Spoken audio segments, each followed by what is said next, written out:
ఈరోజు అల్లూరి సీతారామరాజు 127వ జయంతి శుభ సందర్భంగా ఇక్కడికి విచ్చేసినటువంటి విశ్వ హిందూ పరిషత్ కార్యకర్తలకు యావత్ హిందూ బంధువులందరూ కూడా ధన్యవాదాలు తెలియజేస్తున్నాము.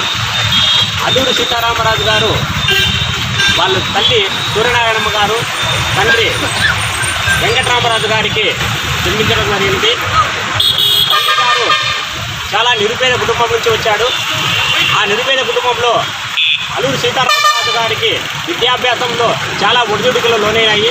ఆ ఒడిదుడుకుల్లో భాగంగానే 6వ తరగతి వరకు చదివాడైన 6వ తరగతి చదువుతున్న సమయంలో తండ్రి గారు మరణించడం జరిగింది.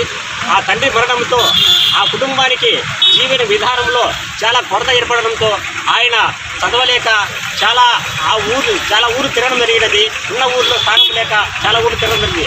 అదే క్రమంలో ఆయన 9వ తరగతి వరకు చదవడం జరిగింది. 9వ తరగతి తర్వాత చదవడానికి ఇబ్బందికరంగా ఉండడంతో చదువును ఆపేసి ఆయన కాశీ, గయా, ప్రయాగ ఇలా చాలా విశేషంగా పర్యటన చేసి స్వామీజీగా మారి మన్యం గ్రామానికి చేరుకున్నాడు. అక్కడ మన్యం గ్రామంలో బ్రిటిష్ వారు మన్యం గ్రామ వాసులపై దురాక్రమాలు నిర్వహిస్తుండగా ఆ దురాక్రమాలకు ఆయన చూడలేక వాళ్ళని ఎదుర్కొని మన్యం వీరుడుగా ఆయన బ్రిటిష్ వారిపై చాలా పోరాటాలు చేశాడు. ఆ పోరాటంలో భాగంగా మన్యం వీరుడిగా చాలా ప్రసిద్ధించాడు. అలాగే స్వాతంత్ర సమరయోధుడుగా కూడా మన అల్లూరి సీతారామరాజు గారు ఎంతో సేవ చేశారు.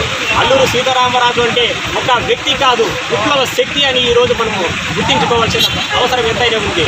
అల్లూరి సీతారామరాజు యొక్క జీవిత చరిత్రను మన పిల్లలకు ఎంతో తెలియజెప్పేసే ఆవశ్యకత మనకు ఎంతైనా అవసరం ఉందని చెప్పేసి ఈరోజు తెలియజేస్తున్నాను.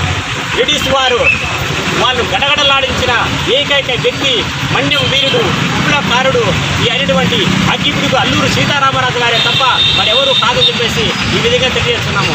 విశ్వ హిందూ పరిషత్ ఆధ్వర్యంలో ఈ యొక్క 127వ జయంతి వేడుకల్లో అందరూ పాల్గొనేటువంటి వారందరికీ కూడా ధన్యవాదాలు తెలియజేస్తూ ఈ విషయాన్ని భావి తరాలకు గుర్తుండివేలాగా తెలియజేయాలని నమస్కరిస్తున్నాను.